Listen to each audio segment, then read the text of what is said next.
Chocolate தாத்தா வந்திருக்கிறார், chocolate தாத்தா வந்திருக்கிறார் என்று தெருவில் விளையாடி கொண்டிருந்த என் மகள் உற்சாகமாக ஓடி வந்து என் அப்பாவிடம் சொல்லிவிட்டு மறுபடியும் தெருவை நோக்கி சென்றாள். நீண்ட நாள் என்னை விடாத வீட்டின் காம்பவுண்ட் கேட் கிரீச் என்று பாம்பின் வாயில் மாட்டிக்கொண்ட எலியாய் முனகியது. எனக்கு புரிந்துவிட்டது. வந்தவர் அப்பாவின் சிநேகிதர் ராஜாராமன் தான். அப்பாவுடன் ஒன்றாக ஒரே ஆபீஸில் வேலை பார்த்து ரிட்டையர் ஆனவர். அவர் வரும் சமயமெல்லாம் சாக்லேட் வாங்கி வந்து என் குழந்தைகளுக்கு கொடுத்ததே அந்த பெயர் பெற்றுவிட்டார். மகளுக்கு என்னவோ அவர் சாக்லேட் தாத்தா என்றாலும் நாங்கள் எல்லோரும் சேர்ந்து அவருக்கு வைத்த பெயர் நாரதர். அது ஏன் என்று நீங்களே போக போக புரிந்து கொள்வீர்கள். அவர் எங்கள் வீட்டுக்கு வந்து சென்றாலே அன்று எங்கள் வீட்டில் அலை அடிக்காமலே சுனாமி வந்து சென்றது போல ஒரு பிரளயத்தை உண்டு பண்ணிவிட்டுதான் செல்வார். அது அவருக்கு தெரியாமலே எப்போதும் நடந்து வரும் வழக்கமான நிகழ்வுதான். சுனாமிக்கு தெரியுமா தன்னால் இவ்வளவு அழிவு ஏற்பட்டது என்று? அவர் தன்னை பற்றி சுய தம்பட்டம் அடிப்பதில் பல்கலை பட்டம் வாங்காமலேயே டாக்டர் பட்டம் வாங்கியவர்.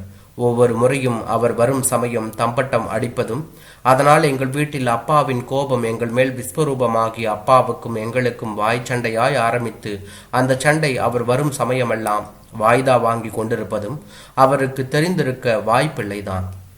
அவர் அப்படி என்னதான் சொல்வார்? வேறு ஒன்றுமில்லை.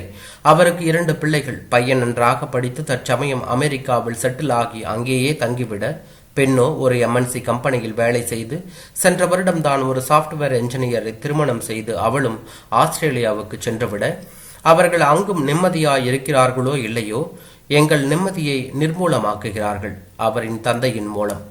இதற்கு எங்கள் சண்டைக்கும் காரணம் என்ன என்றா கேட்கிறீர்கள்?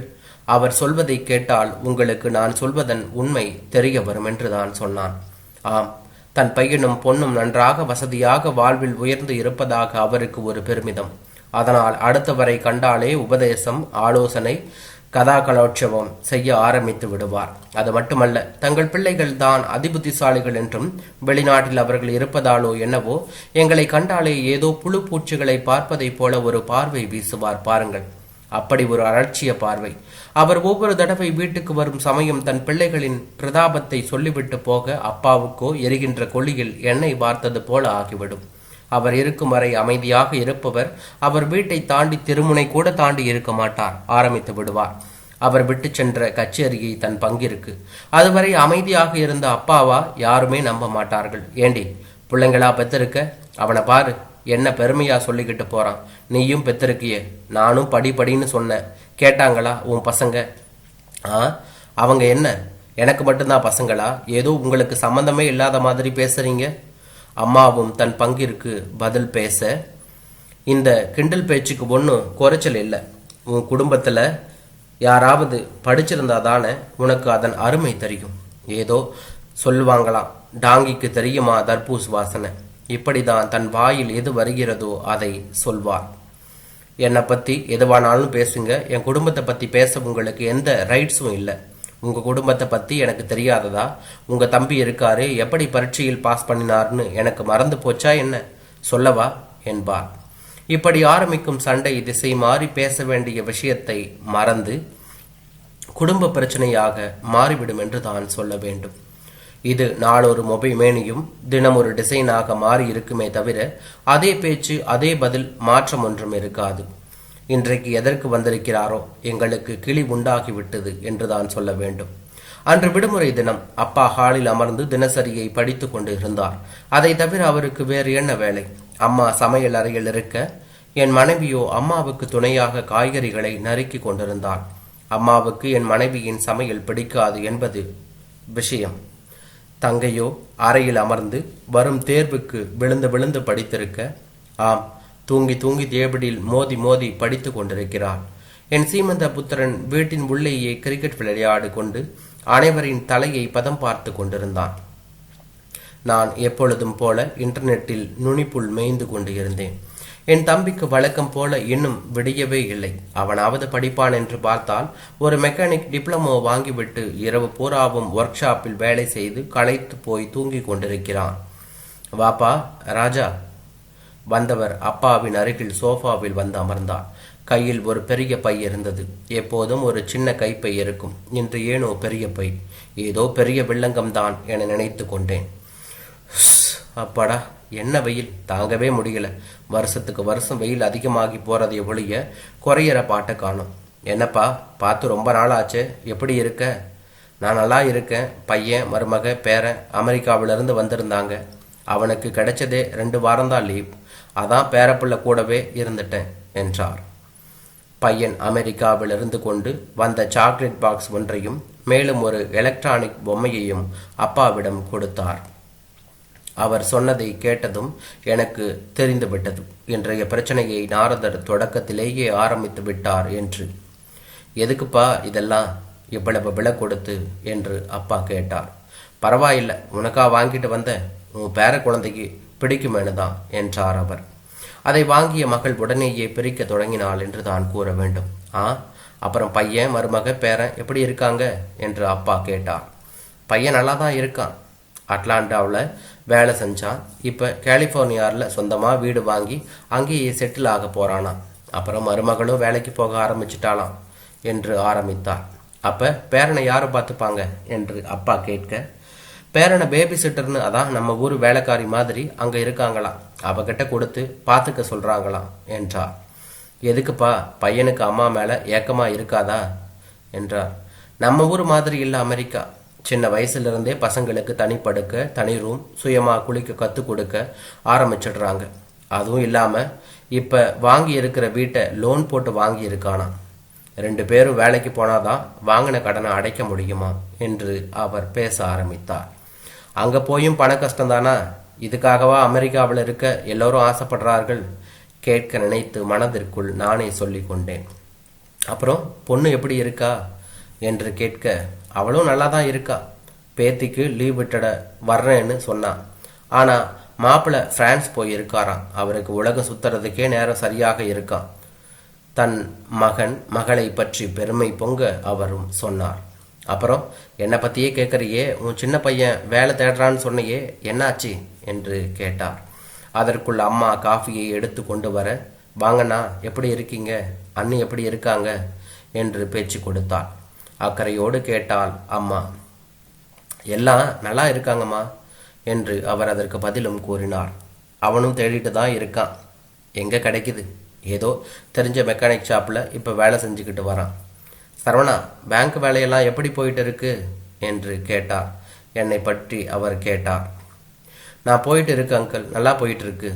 வந்தவர் காபி சாப்பிட்டு பேச வேண்டியதெல்லாம் பேசிவிட்டு சாவகாசமாக கிளம்ப, மகள் அவர் கொடுத்த பொம்மையை அக்கு வேறு ஆணிவேராக பிடித்து விளையாடி கொண்டிருந்தாள் என்று தான் சொல்ல வேண்டும். பாத்தியா பார்வதி, ராஜா எவ்வளவு பெருமையா அவன் பசங்களை பற்றி சொல்லிட்டு போறான். நமக்குன்னு வந்து பிறந்திருக்கு பாரு என்றார். நம்ம பசங்களும் நல்லா தானே இருக்காங்க, அவங்களுக்கு என்னங்க குறைச்சல் என்று இவரும் சொன்னார். ஒருத்தனாவது ஒழுங்கா படிச்சானா? அவன் தம் பசங்களை பற்றி எவ்வளவு பெருமையா சொல்லிட்டு போறான் பாத்தியா என்றார். ஃபாரின் போனாதான் பசங்களா? நம்ம பசங்க நம்ம கூடவே நல்லா தானே சந்தோஷமா இருக்காங்க என்றாள் அம்மா. சரி சரி, எதுக்கெடுத்தாலும் எதையாவது பேசிடு. இதையெல்லாம் கவனித்த என்னுடைய மனைவி, என்னங்க எப்போ பார்த்தாலும் உங்கள் அப்பா உங்களை பற்றி மட்டமாக பேசிக்கிட்டு இருக்கார். நாம் ஒன்றா இருக்கிறது உங்கள் அப்பாவுக்கு பிடிக்கல போல, பேசாமல் நம்ம தனி கொடுத்தன போயிடலாமா என்று பேசினாள். இதுதான் சமயம் என்று என்னவளும் சந்தடி சாக்கில் என்னை உசுப்பேற்றி கொண்டிருந்தாள். அப்புறம் அவளை எப்படியோ சமாதானம் செய்து ஒரு வழியாக, அவருக்கு தாங்களும் நன்றாக வளர வேண்டும் என்ற அக்கறையால் தான் அப்படி சொல்கிறார். அவருக்கு எங்கள் மேலே பாசம் அதிகம். அப்படி இப்படி என்று கூறி ஒருவாறு அவளை சமாதானம் செய்தேன். சமாதானம் ஆனாலோ இல்லையோ, அப்போதைக்கு அந்த விஷயத்தை விட்டு விட்டார். ஒரு நாள் வீட்டில் ஃபோன் அடித்தது. அப்பா எடுத்தார். எதிர்முனையில் யார் என்று எனக்கு தெரியவில்லை. ஆனால் அப்பா பேசிக்கொண்டே இருந்தார். அப்படியா? அச்சச்சோ, முன்னாலேயே சொல்லி இருக்கக்கூடாதா? இதோ வந்துடுறேன். அவர் பேசுவதிலிருந்து ஏதோ ஆபத்து நடந்திருப்பதை என்னால் யூகிக்க முடிந்தது என்று தான் சொல்ல வேண்டும். முடிஞ்சா என் பையனையும் கூட்டிக்கிட்டு வரேன் என்று அவர் சொல்லி முடித்தார். நானும் அவரை ஏறிட்டு பார்த்தேன். அதெல்லாம் பரவாயில்லப்பா, அவனுக்கு ஒன்றும் சிரமம் இல்லை என்று சொன்னார். ரிசீவரை வைத்தவர் என் பக்கம் திரும்பி, சரவணா, நீ பேங்க் போகும்போது என்னையும் அழைச்சிக்கிட்டு போய் நம்ம ராஜாராம வீட்டில் ட்ராப் பண்ணிடு என்றார். என்னப்பா, என்ன விஷயம் திடீர்னு என்று இவன் கேட்டான். அவனுக்கு நெஞ்சு வலியாம், ஹாஸ்பிட்டல் போகணுமா, என்னையும் துணைக்க வர சொல்லி இருக்கான். என்று முடித்தார். அப்பாவை அழைத்து கொண்டு ராஜாராமன் அங்கிள் வீட்டில் அவரை இறக்கிவிட்டு பேங்க் சென்றேன். மாலை வீடு திரும்பியவுடன் அப்பாவிடம், அங்கிளுக்கு எப்படி இருக்கு இப்ப என்று நான் கேட்டு வைத்தேன். ஹார்ட்ல பைபாஸ் சர்ஜரி செய்யணும்னு டாக்டர் சொல்லிட்டாராம், கொஞ்சம் அடைப்பு இருக்காம் என்று சொல்லி முடித்தார். ஐயோ பாவம், இப்பதானே அவர் பையன் அமெரிக்காவிலிருந்து வந்துட்டு போனான் என்று நான் என் பங்கிற்கு சொன்னேன். ஆமாப்பா, அவருக்கு துணைக்கு யாரும் இல்லை, இப்போ அவர் சம்சாரத்துக்கும் வயசாயிடுச்சு, இப்போ நம்மளை விட்டா அவனுக்கு யாரும் இல்லை என்றார். அதனால் என்னப்பா, நாம் கூட இருந்து கவனிச்சுக்கலாம். அவர் பையனுக்கும் பொண்ணுக்கும் சொல்லியாச்சா என்று நானும் கேட்டேன். சொன்னாரு. எப்போ வராங்களா என்று கேட்கவும், வரலையாம், இப்போ தான் பையன் புது ஆஃபீஸ் போயிருக்கானா, பணம் அனுப்புகிறேன், ஒரு நல்ல நர்ஸ் துணைக்கி வச்சு பார்க்க சொல்லிட்டானாம் என்றார்.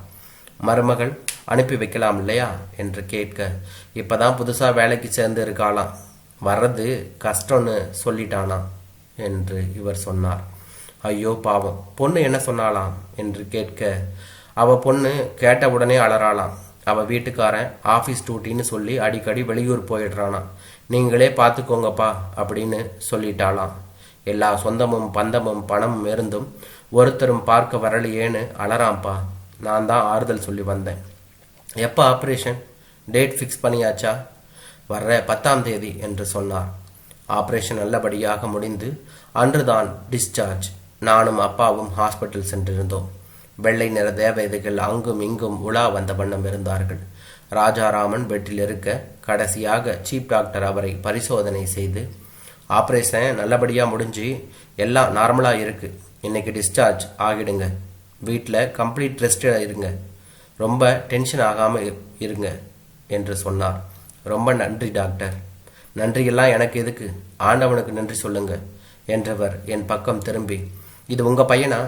நீங்கள் ஹாஸ்பிட்டலில் சேர்ந்ததுலேருந்து ஆப்ரேஷன் வரைக்கும் சமயத்தில் ஓடி ஆடி தேவையான மெடிசன் எல்லாத்தையும் சமயம் பார்த்து வாங்கிட்டு வந்து உங்களை நல்லா கவனிச்சாரு.